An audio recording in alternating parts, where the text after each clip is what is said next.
Hi friends, welcome to Raghavendra tech YouTube channel. ಇವತ್ತಿನ ವಿಡಿಯೋದಲ್ಲಿ ಗ್ರಾಮ ಲೆಕ್ಕಾಧಿಕಾರಿ, PDO ಹಾಗೂ SSC ಹುದ್ದೆಗಳಿಗಾಗಿ ಭಾರತ ಇತಿಹಾಸದ 500 ಪ್ರಶ್ನೆಗಳ ವಿಡಿಯೋ ಸರಣಿಯನ್ನು ಸ್ಟಾರ್ಟ್ ಮಾಡಿದ್ದೀನಿ. ಇದು 4ನೇ ವಿಡಿಯೋ.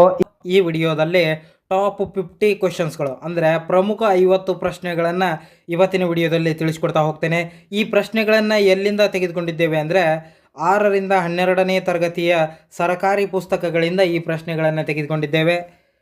ಇದುವರೆಗೆ ನಮ್ಮ ಚಾನಲ್ನ ಯಾರು ಸಬ್ಸ್ಕ್ರೈಬ್ ಮಾಡಿಲ್ಲ, ಪ್ಲೀಸ್ ಹೋಗಿ ಸಬ್ಸ್ಕ್ರೈಬ್ ಮಾಡಿಕೊಳ್ಳಿ. ಹಾಗೆ ಈ ವಿಡಿಯೋನ ಆದಷ್ಟು ನಿಮ್ಮ ಎಲ್ಲ ಸ್ನೇಹಿತರಿಗೆ ಶೇರ್ ಮಾಡಿ ಅಂತ ಹೇಳ್ತಾ ಬನ್ನಿ ಇವತ್ತಿನ ವಿಡಿಯೋನ ಶುರು ಮಾಡೋಣ. ಮೊದಲನೆಯ ಪ್ರಶ್ನೆ, ಬಿಸ್ಮಾರ್ಕ್ನ ನೀತಿ ಯಾವುದು ಅಂತ ಪ್ರಶ್ನೆ. ಆಪ್ಷನ್ಗಳು ಕಲ್ಲು ಮತ್ತು ಕಬ್ಬಿಣದ ನೀತಿ, ರಕ್ತ ಮತ್ತು ಉಕ್ಕಿನ ನೀತಿ, ರಕ್ತ ಮತ್ತು ನೀರಿನ ನೀತಿ, ರಕ್ತ ಮತ್ತು ಕಬ್ಬಿಣದ ನೀತಿ. ಬಿಸ್ಮಾರ್ಕ್ನ ನೀತಿ ಯಾವುದು ಅಂತ ಪ್ರಶ್ನೆ ಕೇಳಿದ್ದಾರೆ.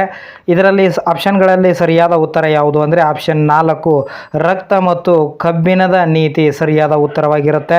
ಇನ್ನು ಎರಡನೆಯ ಪ್ರಶ್ನೆ, ಯಾವ ಒಪ್ಪಂದದ ಪ್ರಕಾರ ಅಮೇರಿಕಾ ಸ್ವತಂತ್ರವಾಯಿತು? ಅಮೇರಿಕಾ ಸ್ವತಂತ್ರವಾಯಿತು ನೋಡಿ, ಅದು ಯಾವ ಒಪ್ಪಂದದ ಮೂಲಕ ಸ್ವತಂತ್ರವಾಯಿತು ಅಂತ ಪ್ರಶ್ನೆಯನ್ನು ಕೇಳಿದ್ದಾರೆ.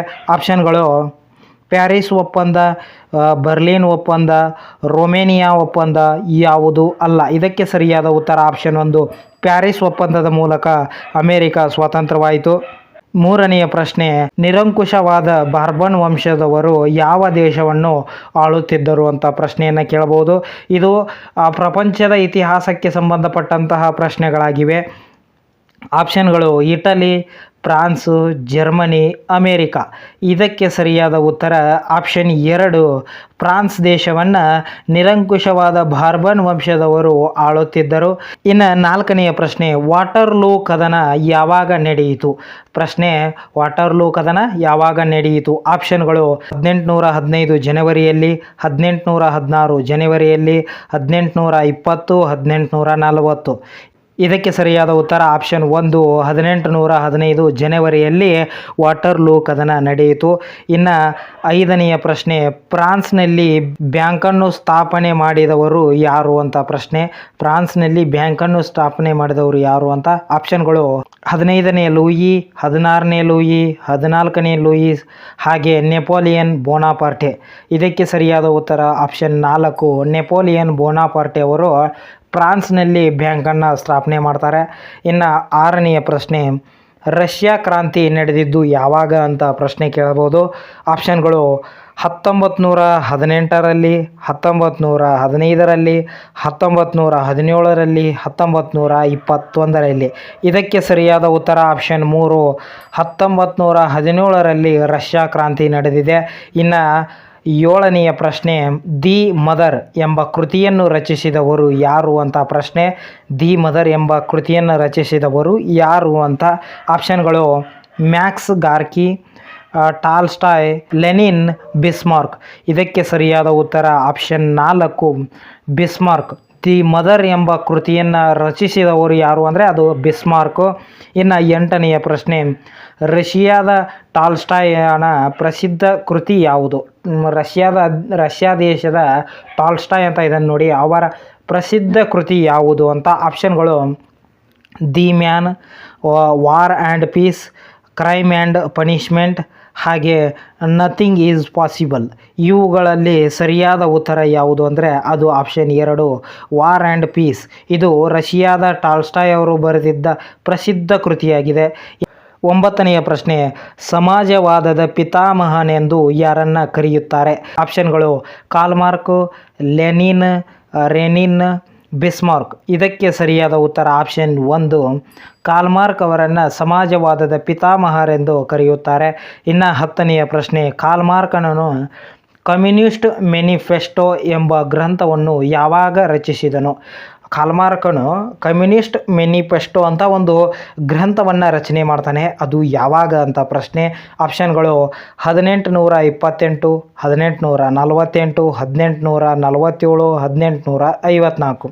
ಇದಕ್ಕೆ ಸರಿಯಾದ ಉತ್ತರ ಆಪ್ಷನ್ 2 1848ರಲ್ಲಿ ಕಾರ್ಲ್ ಕಮ್ಯುನಿಸ್ಟ್ ಮ್ಯಾನಿಫೆಸ್ಟೋ ಎಂಬ ಗ್ರಂಥವನ್ನು ರಚನೆ ಮಾಡ್ತಾನೆ. ಇನ್ನು 11ನೆಯ ಪ್ರಶ್ನೆ, ದಾಸ್ ಕ್ಯಾಪಿಟಲ್ ಇದನ್ನು ರಷ್ಯಾ ಕ್ರಾಂತಿಯ ಬೈಬಲ್ ಎನ್ನುವರು. ಇದನ್ನು ರಚಿಸಿದವರು ಯಾರು? ದಾಸ್ ಕ್ಯಾಪಿಟಲ್ ಅಂತ ಇದೆ ನೋಡಿ, ಅದನ್ನು ರಷ್ಯಾ ಕ್ರಾಂತಿಯ ಬೈಬಲ್ ಅಂತ ಕರೀತಾರೆ, ಹೌದಾ? ಅದನ್ನು ರಚನೆ ಮಾಡಿದವರು ಯಾರು? ಆಪ್ಷನ್ಗಳು ಮೆಕ್ಯಾವೆಲ್ಲಿ, ಡಾಂಟೆ, ಕಾರ್ಲ್ ಮಾರ್ಕ್ಸ್, ಲೆನಿನ್. ಇದಕ್ಕೆ ಸರಿಯಾದ ಉತ್ತರ ಆಪ್ಷನ್ 3.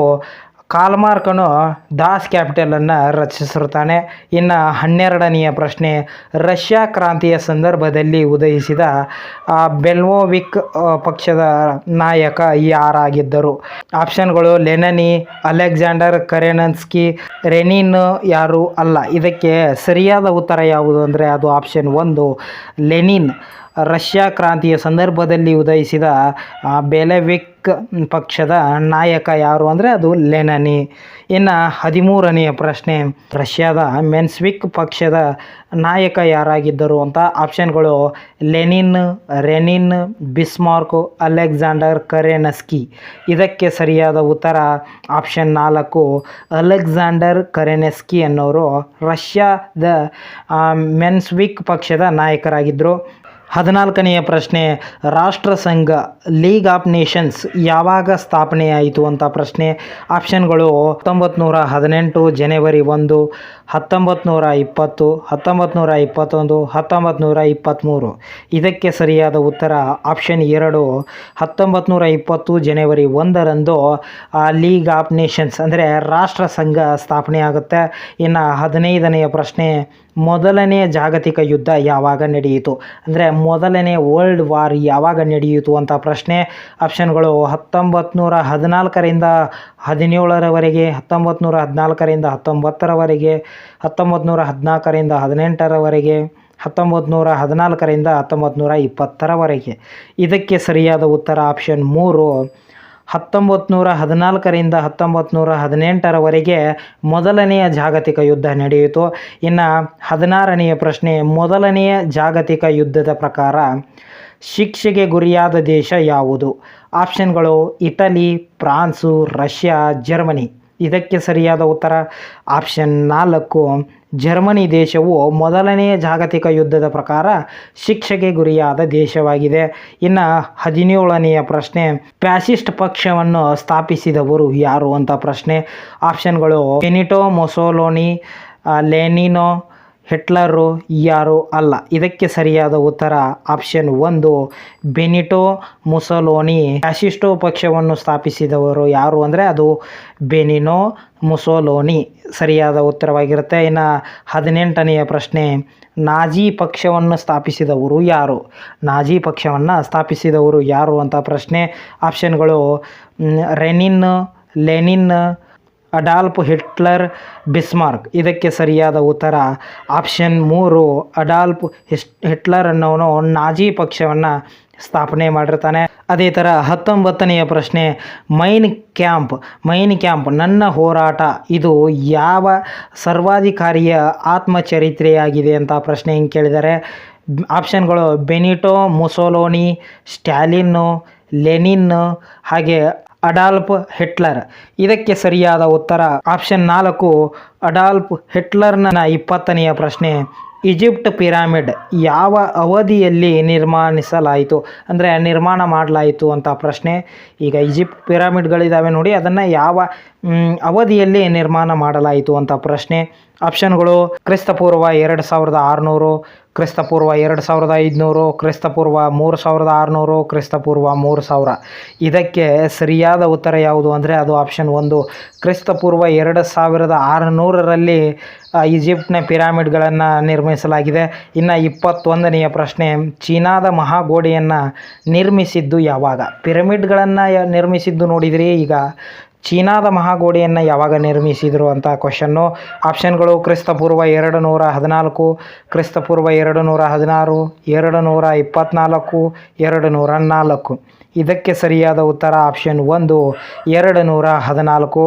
ಇನ್ನು 22ನೆಯ ಪ್ರಶ್ನೆ, ದಲೈ ಲಾಮ್ ಇವರಿಗೆ ನೊಬೆಲ್ ಶಾಂತಿ ಪ್ರಶಸ್ತಿ ದೊರೆತಿದ್ದು ಯಾವಾಗ ಅಂದರೆ ದಲೈ ಲಾಮ್ ಅವರಿಗೆ ನೊಬೆಲ್ ಪ್ರಶಸ್ತಿಯನ್ನು ಯಾವಾಗ ಕೊಟ್ಟರು ಅಂತ ಪ್ರಶ್ನೆ. ಆಪ್ಷನ್ಗಳು 1991, 1989, 1987, 1992. ಇದಕ್ಕೆ ಸರಿಯಾದ ಉತ್ತರ ಆಪ್ಷನ್ 2, 1989ರಲ್ಲಿ ದಲೈ ಲಾಮ್ ಅವರಿಗೆ ನೊಬೆಲ್ ಶಾಂತಿ ಪ್ರಶಸ್ತಿ ದೊರಕಿತು. ಇನ್ನು 23ನೆಯ ಪ್ರಶ್ನೆ, ಯಾರ ನಡುವೆ ನಡೆದ ಯುದ್ಧಗಳನ್ನು ಕರ್ನಾಟಕ ಯುದ್ಧಗಳೆಂದು ಕರೆಯಲಾಗಿದೆ ಅಂತ ಪ್ರಶ್ನೆ ಕೇಳಬಹುದು. ಆಪ್ಷನ್ಗಳು ಡಚ್ಚರು ಮತ್ತು ಬ್ರಿಟಿಷರು, ಪೋರ್ಚುಗೀಸರು ಮತ್ತು ಬ್ರಿಟಿಷರು, ಫ್ರೆಂಚ್ ಮತ್ತು ಬ್ರಿಟಿಷರು ಯಾವುದು ಅಲ್ಲ. ಇದಕ್ಕೆ ಸರಿಯಾದ ಉತ್ತರ ಆಪ್ಷನ್ 3, ಫ್ರೆಂಚರು ಮತ್ತು ಬ್ರಿಟಿಷರ ನಡುವೆ ನಡೆದಂತಹ ಯುದ್ಧಗಳನ್ನು ನಾವು ಕರ್ನಾಟಿಕ್ ಯುದ್ಧಗಳು ಅಂತ ಕರಿತೀವಿ. ಇನ್ನು 24ನೆಯ ಪ್ರಶ್ನೆ, 1556ರ ಎರಡನೇ ಪಾಣಿಪತ್ ಕದನದಲ್ಲಿ ಹೇಮೂನನ್ನು ಸೋಲಿಸಿದವರು ಯಾರು? 1556ರಲ್ಲಿ ನಡೆಯುವಂತಹ ಪಾಣಿಪತ್ ಕದನದಲ್ಲಿ ಹೇಮುವನ್ನು ಯಾರು ಸೋಲಿಸಿದರು ಅಂತ ಪ್ರಶ್ನೆಯನ್ನು ಕೇಳ್ತಾರೆ. ಆಪ್ಷನ್ಗಳು ಔರಂಗಜೇಬ್, ಹುಮಾಯೂನ್, ಬಾಬರ್, ಅಕ್ಬರ್. ಇದಕ್ಕೆ ಆಪ್ಷನ್ಗಳಲ್ಲಿ ಸರಿಯಾದ ಉತ್ತರ ಆಪ್ಷನ್ 4, ಅಕ್ಬರ್. 25ನೆಯ ಪ್ರಶ್ನೆ, ಫ್ರೆಂಚ್ ಈಸ್ಟ್ ಇಂಡಿಯಾ ಕಂಪನಿಯನ್ನು ಯಾವಾಗ ಪ್ರಾರಂಭಿಸಲಾಯಿತು? ಆಪ್ಷನ್ಗಳು 1668, 1767, 1664, 1684. ಇದಕ್ಕೆ ಸರಿಯಾದ ಉತ್ತರ ಆಪ್ಷನ್ 3, 1664ರಲ್ಲಿ ಫ್ರೆಂಚ್ ಈಸ್ಟ್ ಇಂಡಿಯಾ ಕಂಪನಿಯನ್ನು ಪ್ರಾರಂಭಿಸಲಾಯಿತು. ಇನ್ನು 26ನೆಯ ಪ್ರಶ್ನೆ, ಈ ಕೆಳಗೆ ಕೊಟ್ಟಿರುವ ಪಟ್ಟಿಯಿಂದ ಅಶೋಕನ ರಾಜಶಾಸನಗಳನ್ನು ಯಾವ ಲಿಪಿಯಲ್ಲಿ ಬರೆಯಲಾಗಿದೆ ಎಂಬುದನ್ನು ಗುರುತಿಸಿ ಅಂತ ಪ್ರಶ್ನೆಯನ್ನು ಕೇಳಿದ್ದಾರೆ. 1 ಬ್ರಾಹ್ಮಿ, 2 ಖರೋಷ್ಠಿ, 3 ಗ್ರೀಕ್, 4 ಅರಾಮೇಯಿಕ್ ಅಂತ ಪ್ರಶ್ನೆಗಳು. ಅಂದರೆ ಯಾವ ಭಾಷೆಯಲ್ಲಿ ಅಶೋಕನ ರಾಜಶಾಸನಗಳನ್ನು ಬರೆಯಲಾಗಿದೆ, ಯಾವ ಲಿಪಿಯಲ್ಲಿ ಅಂತ ಕ್ವಶನ್ನ ಕೇಳಿದ್ದಾರೆ. ಇದಕ್ಕೆ ಸರಿಯಾದ ಉತ್ತರ ಆಪ್ಷನ್ 3, 1, 2 ಮತ್ತು 4. ಅಂದರೆ ಬ್ರಾಹ್ಮಿ ಲಿಪಿ, ಖರೋಷಿ ಲಿಪಿ ಹಾಗೆ ಅರಾಮೇಯಿಕ್ ಲಿಪಿಯಿಂದ ಅಶೋಕನ ರಾಜಶಾಸನಗಳನ್ನು ಬರೆಯಲಾಗಿದೆ. ಇನ್ನು 27ನೆಯ ಪ್ರಶ್ನೆ, ಯವನ ಪ್ರಿಯ ಅಂದರೆ ಏನು ಅಂತ ಪ್ರಶ್ನೆ. ಆಪ್ಷನ್ಗಳು ಯವನರಿಗೆ ಪ್ರಿಯವಾದುದು ಎಂಬ ಪದವನ್ನು ಸಂಸ್ಕೃತದಲ್ಲಿ ಈ ಕೆಳಕಂಡ ವಿಷಯವನ್ನು ವರ್ಣಿಸುವುದಕ್ಕೆ ಬಳಸಲಾಗಿದೆ. ದ್ರಾಕ್ಷಾಸರ, ಕಾಳುಮೆಣಸು, ಶ್ರೀಗಂಧ. ಇದಕ್ಕೆ ಸರಿಯಾದ ಉತ್ತರ ಆಪ್ಷನ್ 3, ಕಾಳುಮೆಣಸಿಗೆ ನಾವು ಏನಂತ ಕರಿತೀವಿ ಅಂದರೆ ಯವನ ಪ್ರಿಯ ಅಂತ ಕರಿತೀವಿ. 28ನೆಯ ಪ್ರಶ್ನೆ, ಕರ್ನಾಟಕದಲ್ಲಿ ಆಳ್ವಿಕೆ ನಡೆಸಿದ ಈ ಕೆಳಕಂಡ ರಾಜವಂಶಗಳನ್ನು ಕಾಲಾನುಕ್ರಮದಲ್ಲಿ ತಿಳಿಸಿ ಅಂತ ಆಪ್ಷನ್ನು. 1ನೇದ್ದು ಶಾತವಾಹನರು, 2 ಬಾದಾಮಿ ಚಾಲುಕ್ಯರು, 3 ರಾಷ್ಟ್ರಕೂಟರು, 4 ಕಲ್ಯಾಣದ ಚಾಲುಕ್ಯರು. ಇವುಗಳನ್ನು ನಾವು ಕಾಲಾನುಕ್ರಮದಲ್ಲಿ ಜೋಡಿಸಬೇಕು. ಆಪ್ಷನ್ಗಳು ಈ ಕೆಳಗಿನಂತಿವೆ. ಇದರಲ್ಲಿ ಸರಿಯಾದ ಉತ್ತರ ಯಾವುದು ಅಂದರೆ ಅದು ಆಪ್ಷನ್ 1 ಶಾತವಾಹನರು, 2 ಬಾದಾಮಿ ಚಾಲುಕ್ಯರು, 3 ರಾಷ್ಟ್ರಕೂಟರು, 4 ಕಲ್ಯಾಣಿ ಚಾಲುಕ್ಯರು. ಇದು ಸರಿಯಾಗಿದೆ. ಇನ್ನು 29ನೆಯ ಪ್ರಶ್ನೆ, ತಮಿಳುನಾಡಿನಲ್ಲಿ ಹೊಯ್ಸಳ ಶಕ್ತಿಯ ಕೇಂದ್ರ ಸ್ಥಾನ ಯಾವುದಾಗಿತ್ತು ಅಂತ ಪ್ರಶ್ನೆ. ಆಪ್ಷನ್ಗಳು ಶಿವನ ಸಮುದ್ರ, ಗಂಗೈಕೊಂಡ ಚೋಳಪುರಂ, ಕಣ್ಣೂರು ಕುಪ್ಪಂ, ಶ್ರೀರಂಗಪಟ್ಟಣಂ. ಇದಕ್ಕೆ ಸರಿಯಾದ ಉತ್ತರ ಯಾವುದು ಅಂದರೆ ಅದು ಆಪ್ಷನ್ 3, ಕಣ್ಣೂರು ಕುಪ್ಪಂ. ಇದು ಸರಿಯಾದ ಉತ್ತರವಾಗಿರುತ್ತೆ. 30ನೆಯ ಪ್ರಶ್ನೆ, ಚೋಳರ ಶಾಸನಗಳನ್ನು ಈ ಕೆಳಗಿನ ವಿದ್ವಾಂಸರು ಕಂಪ್ಯೂಟರ್ ಸಹಾಯದ ವಿಶ್ಲೇಷಣೆಗೆ ಒಳಪಡಿಸಿದ್ದಾರೆ. ಚೋಳರ ಶಾಸನಗಳನ್ನು ಈ ಕೆಳಗಿನ ಯಾವ ವಿದ್ವಾಂಸರು ಕಂಪ್ಯೂಟರ್ ಸಹಾಯದ ವಿಶ್ಲೇಷಣೆಗೆ ಒಳಪಡಿಸಿದ್ದಾರೆ ಅಂತ ಪ್ರಶ್ನೆ. ಆಪ್ಷನ್ಗಳು S Shettar, I Mahadevan, Y Subbarayalu, B R Gopal. ಇದಕ್ಕೆ ಸರಿಯಾದ ಉತ್ತರ ಆಪ್ಷನ್ 3, ವೈ ಸುಬ್ಬರಾಯಲು ಅವರು ಚೋಳರ ಶಾಸನಗಳನ್ನು ಕಂಪ್ಯೂಟರ್ಗೆ ಹಾಕಿದ್ದಾರೆ. ಇನ್ನು 31ನೆಯ ಪ್ರಶ್ನೆ, ಋಗ್ವೇದದಲ್ಲಿರುವ ಪುರುಷ ಸೂಕ್ತಂನಲ್ಲಿ ಏನಿದೆ? ಆಪ್ಷನ್ಗಳು ಪುರುಷ ಪ್ರಾಧಾನ್ಯತೆಯ ಒಂದು ಪ್ರಣಾಳಿಕೆ, ಗಂಡು ಮಗುವಿನ ಜನನಕ್ಕಾಗಿ ಒಂದು ಪ್ರಾರ್ಥನೆ, ಪುರುಷತ್ವ ಸಂಕ್ರಮಣಕ್ಕೆ ಸಂಬಂಧಿಸಿದ ಮತ ಸಂಸ್ಕಾರಗಳನ್ನು ವಿವರಣೆ, 4 ವರ್ಣಗಳ ಮೊದಲ ಉಲ್ಲೇಖ. ಇಷ್ಟಿದೆ. ಇದಕ್ಕೆ ಸರಿಯಾದ ಉತ್ತರ ಆಪ್ಷನ್ 4 ವರ್ಣಗಳ ಮೊದಲ ಉಲ್ಲೇಖವು ಋಗ್ವೇದದಲ್ಲಿರುವ ಪುರುಷ ಸೂಕ್ತಂನಲ್ಲಿ 4 ವರ್ಣಗಳ ಮೊಟ್ಟ ಮೊದಲ ಉಲ್ಲೇಖವಿದೆ.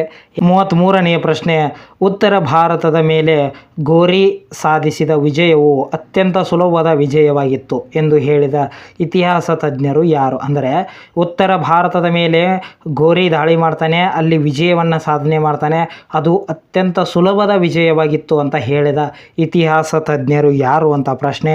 ಆಪ್ಷನ್ಗಳು ಮೊಹಮ್ಮದ್ ಹಬಿಯಾ, ಇರ್ಫಾನ್ ಹಬಿಯಾ. ಇದಕ್ಕೆ ಸರಿಯಾದ ಉತ್ತರ ಆಪ್ಷನ್ 3 ಮೊಹಮ್ಮದ್ ಹಬಿಯಾ ಅನ್ನೋರು ಹೇಳಿರ್ತಾರೆ. ಇನ್ನು 34ನೆಯ ಪ್ರಶ್ನೆ, ಈ ಕೆಳಗಿನ ಯಾವ ಸ್ಥಳವು ನವಶಿಲಾಯುಗ ಮತ್ತು ಮಧ್ಯಶಿಲಾಯುಗದ ಚಿತ್ರಗಳಿಗೆ ಸಂಬಂಧಿಸಿದೆ ಅಂತ ಪ್ರಶ್ನೆ. ಆಪ್ಷನ್ಗಳು ಮಸ್ಕಿ, ಬ್ರಹ್ಮಗಿರಿ, ಭೀಮ್ಬೆಟ್ಕ, ಟಿ ನರಸೀಪುರ. ಇದಕ್ಕೆ ಸರಿಯಾದ ಉತ್ತರ ಆಪ್ಷನ್ 3 ಭೀಮ್ಬೆಟ್ಕ. ಇದು ನವಶಿಲಾಯುಗ ಮತ್ತು ಮಧ್ಯಶಿಲಾಯುಗದ ವರ್ಣಚಿತ್ರಗಳಿಗೆ ಸಂಬಂಧಿಸಿದೆ. 35ನೆಯ ಪ್ರಶ್ನೆ, ಈ ಕೆಳಗೆ ಕೊಟ್ಟಿರುವ ಕ್ರಿಸ್ತಪೂರ್ವ 6ನೇ ಶತಮಾನದ ಮಹಾಜನಪದಗಳು ಮತ್ತು ಅವುಗಳ ರಾಜಧಾನಿಗಳಲ್ಲಿ ಯಾವುದು ಸರಿಯಾಗಿ ಹೊಂದಾಣಿಕೆಯಾಗಿಲ್ಲ?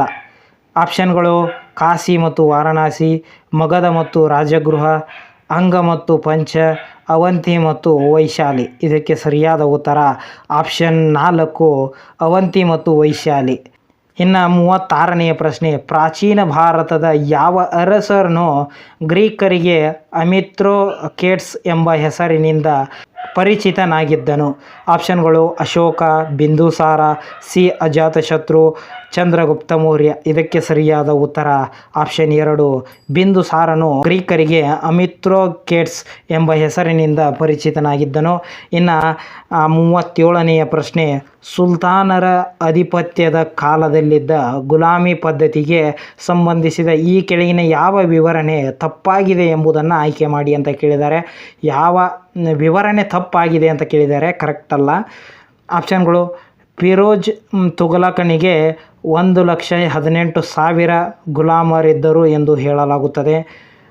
ಬರಾನಿಯ ದೆಹಲಿಯಲ್ಲಿದ್ದ ಬಹುದೊಡ್ಡ ಗುಲಾಮಿ ಮಾರುಕಟ್ಟೆಯ ಬಗ್ಗೆ ವರ್ಣಿಸುತ್ತದೆ. ದಿವಾನ್ ಇ ಬಂದಗಾನ ಎಂಬುದು ಗುಲಾಮಗಿರಿಗಾಗಿಯೇ ಇದ್ದ ಒಂದು ಪ್ರತ್ಯೇಕ ಇಲಾಖೆಯಾಗಿತ್ತು. ಅಲ್ಲಾವುದ್ದೀನ್ ಖಿಲ್ಜಿಯು ಗುಲಾಮಿ ಪದ್ಧತಿಯ ರದ್ದು ಮಾಡಿದ. ಇದಕ್ಕೆ ಆಪ್ಷನ್ಗಳಲ್ಲಿ ಸರಿಯಾದ ಉತ್ತರ ಆಪ್ಷನ್ 4 ಅಲ್ಲಾವುದ್ದೀನ್ ಖಿಲ್ಜಿಯು ಗುಲಾಮಿ ಪದ್ಧತಿಯನ್ನು ರದ್ದು ಮಾಡಿದ. ಇನ್ನು 38ನೆಯ ಪ್ರಶ್ನೆ, ತಾಳಗುಂದ ಶಾಸನದಲ್ಲಿ ಯಾರನ್ನು ಕದಂಬ ವಂಶದ ಭೂಷಣ ಎಂದು ಕರೆಯಲಾಗಿದೆ? ಆಪ್ಷನ್ಗಳು ಮೌರ್ಯ ಶರ್ಮ, ಕಾಕುಸ್ತಕ ವರ್ಮ, ಶಾಂತಿವರ್ಮ, ಮುರುಗೇಶ ಶರ್ಮ. ಇದಕ್ಕೆ ಸರಿಯಾದ ಉತ್ತರ ಕಾಕುಸ್ತ ವರ್ಮ. ಆಪ್ಷನ್ 2 ಸರಿಯಾದ ಉತ್ತರವಾಗಿರುತ್ತೆ. ಇನ್ನು 39ನೆಯ ಪ್ರಶ್ನೆ, ಶ್ರವಣಬೆಳಗೊಳದಲ್ಲಿರುವ ಗೊಮ್ಮಟೇಶ್ವರ ವಿಗ್ರಹಕ್ಕೆ ಸಂಬಂಧಿಸಿದಂತೆ ಈ ಕೆಳಗಿನ ಯಾವ ವಿವರಣೆ ತಪ್ಪಾಗಿದೆ ಎಂದು ಆಯ್ಕೆ ಮಾಡಿ ಅಂತ ಹೇಳಿದ್ದಾರೆ. ಆಪ್ಷನ್ಗಳು ಈ ವಿಗ್ರಹವು ಕಮಲದ ಮೇಲೆ ನಿಂತಿದೆ. ಇದನ್ನು ಕ್ರಿಸ್ತಶಕ 982ರಿಂದ 83ರಲ್ಲಿ ಸ್ಥಾಪಿಸಲಾಯಿತು. ಇದನ್ನು ಜೀನದೇವರು ಸ್ಥಾಪಿಸಿದನು. ಈ ಏಕಶಿಲಾ ವಿಗ್ರಹದ ಅನಂತರದ ಮತ್ತು ಚಿಕ್ಕದಾದ ಅನುಕರಣಗಳು ಕಾರ್ಕಳ ಮತ್ತು ವೇಣೂರು ಹಾಗೆ ಧರ್ಮಸ್ಥಳಗಳಲ್ಲಿವೆ. ಇದಕ್ಕೆ ಸರಿಯಾದ ಉತ್ತರ ಆಪ್ಷನ್ 3 ಇದನ್ನು ಜೈನ ದೇವನು ಸ್ಥಾಪಿಸಿದನು ಎಂಬುದು ಏನಿದೆ ಇದು ತಪ್ಪಾದ ವಿವರಣೆಯಾಗಿದೆ. ಇನ್ನು 40ನೆಯ ಪ್ರಶ್ನೆ, ಗದ್ಯ ಕರ್ಣಾಮೃತ ಎನ್ನುವುದು ಈ ಕೆಳಗಂಡ ಅಧ್ಯಯನಕ್ಕೆ ಬಹುಮುಖ್ಯವಾದ ಆಕಾರ ಸಾಮಗ್ರಿಯಾಗಿದೆ. ಆಪ್ಷನ್ಗಳು ತರುವಾಯದ ವರ್ಷಗಳಲ್ಲಿ ಹೊಯ್ಸಳ ಪಾಂಡ್ಯ ಸಂಬಂಧಗಳು, ಆರಂಭದ ಕಾಲದಲ್ಲಿ ಚೋಳ ಮತ್ತು ಪಲ್ಲವ ಸಂಬಂಧಗಳು, ಚಾಲುಕ್ಯ ಮತ್ತು ರಾಷ್ಟ್ರಕೂಟ ಸಂಬಂಧಗಳು, ಮೇಲಿನ ಯಾವುದು ಅಲ್ಲ?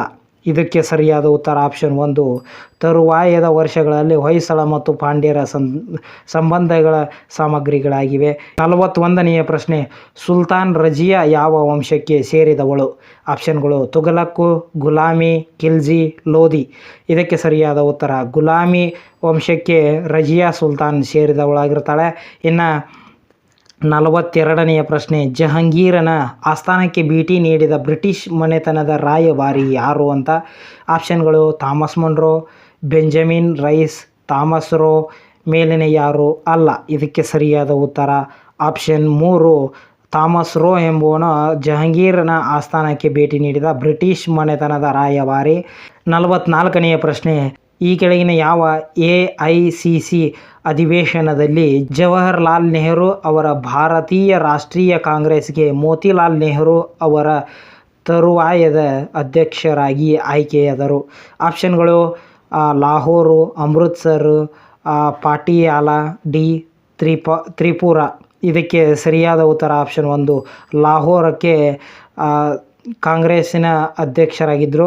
45ನೆಯ ಪ್ರಶ್ನೆ, ಈ ಕೆಳಗಿನವುಗಳನ್ನು ಕಾಲಾನುಕ್ರಮದಲ್ಲಿ ತಿಳಿಸಿ ಅಂತ. ಆಪ್ಷನ್ಗಳು 1 ಜಲಿಯನ್ ವಾಲಾಬಾಗ್ ಹತ್ಯಾಕಾಂಡ, 2 ಮಲಬಾರ್ ಪ್ರತಿಭಟನೆ, 3 ಕೋಮುಗಟಮಾರು ಘಟನೆ, 4 RIN ದಂಗೆ.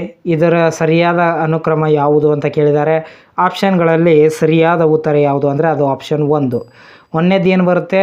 ಕೋಮುಗಟಮಾರು ಘಟನೆ ಫಸ್ಟ್ ಬರುತ್ತೆ, ನಂತರ ಜಲಿಯನ್ ವಾಲಾಬಾಗ್ ಹತ್ಯಾಕಾಂಡ ಬರುತ್ತೆ, 3 ಮಲಬಾರ್ ಪ್ರತಿಭಟನೆ ಬರುತ್ತೆ, 4 RIN ದಂಗೆ ಬರುತ್ತೆ. ಇನ್ನು 46ನೆಯ ಪ್ರಶ್ನೆ, ಭಾರತದ ಏಕೀಕರಣದ ಕಾರ್ಯದಲ್ಲಿ ಸರ್ದಾರ್ ವಲ್ಲಭಭಾಯ್ ಪಟೇಲ್ ಅತ್ಯಂತ ನಿಕಟವರ್ತಿಯಾಗಿದ್ದವರು ಯಾರು ಅಂತ ಪ್ರಶ್ನೆ. ಆಪ್ಷನ್ಗಳು VP Menon, KPS Menon, sir C Sankaran Nair, MO Mathan. ಇದಕ್ಕೆ ಸರಿಯಾದ ಉತ್ತರ ಆಪ್ಷನ್ 1 VP ಮೆನನ್. ಇನ್ನು 47ನೆಯ ಪ್ರಶ್ನೆ, ಜವಾಹರ್ಲಾಲ್ ನೆಹರು ಅವರು ನ್ಯಾಯವಾದಿಯ ಕೋಟನ್ನು ಕೊನೆಯ ಬಾರಿಗೆ ಧರಿಸಿದ್ದು ಯಾವ ಸಂದರ್ಭದಲ್ಲಿ ಅಂತ. ಆಪ್ಷನ್ಗಳು ಮಹಾತ್ಮ ಗಾಂಧೀಜಿಯವರ ವಿಚಾರಣೆಗೆ, RIN ದಂಗೆಕೋರರ ವಿಚಾರಣೆ, INA ಬಂದಿಗಳ ವಿಚಾರಣೆ, ಭಗತ್ ಸಿಂಗ್ ಪ್ರಕರಣದ ಪ್ರೀ ಕೌನ್ಸಿಲ್ ಹಿಯರಿಂಗ್ನಲ್ಲಿ.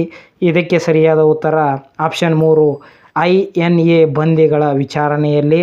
ಇನ್ನು 48ನೆಯ ಪ್ರಶ್ನೆ, ದೇಶೀಯ ಭಾಷೆಗಳ ಪತ್ರಿಕಾ ಕಾಯ್ದೆಯನ್ನು 1870ರಲ್ಲಿ ಜಾರಿಗೊಳಿಸಿದವರು ಯಾರು ಅಂತ. ಆಪ್ಷನ್ಗಳು ಲಾರ್ಡ್ ರಿಪ್ಪನ್ನು, ಲಾರ್ಡ್ ಲಿಟ್ಟನ್ನು, ಲಾರ್ಡ್ ಕರ್ಜನ್ನು, ಮೇಲಿನ ಯಾರು ಅಲ್ಲ. ಇದಕ್ಕೆ ಸರಿಯಾದ ಉತ್ತರ ಆಪ್ಷನ್ 2 ಲಾರ್ಡ್ ಲಿಟ್ಟನ್ ಎನ್ನುವರು ದೇಶೀ ಭಾಷೆಗಳ ಪತ್ರಿಕಾ ಕಾಯ್ದೆಯನ್ನು ಜಾರಿಗೊಳಿಸಿದವರು. 25ನೆಯ ಪ್ರಶ್ನೆ, ಈ ಕೆಳಗಿನ ಯಾವ ಸೌಮ್ಯವಾದಿಯನ್ನು ಹೈ ಪ್ರೈಸೆಸ್ಟ್ ದ ಡ್ರೈನ್ ಥಿಯರಿ ಎಂದು ಪರಿಗಣಿಸಲಾಗಿದೆ?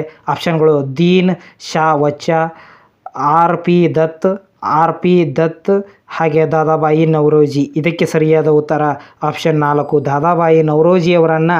ಕೊನೆಯ ಪ್ರಶ್ನೆ 50ನೆಯ ಪ್ರಶ್ನೆ, ಭಾರತದಲ್ಲಿ ಹೋಮ್ ರೂಲ್ ಚಳವಳಿ ಇಳಿಮುಖವಾಗುವುದಕ್ಕೆ ಈ ಕೆಳಗಿನ ಯಾವುದು ಕಾರಣವಾಯಿತು ಅಂತ.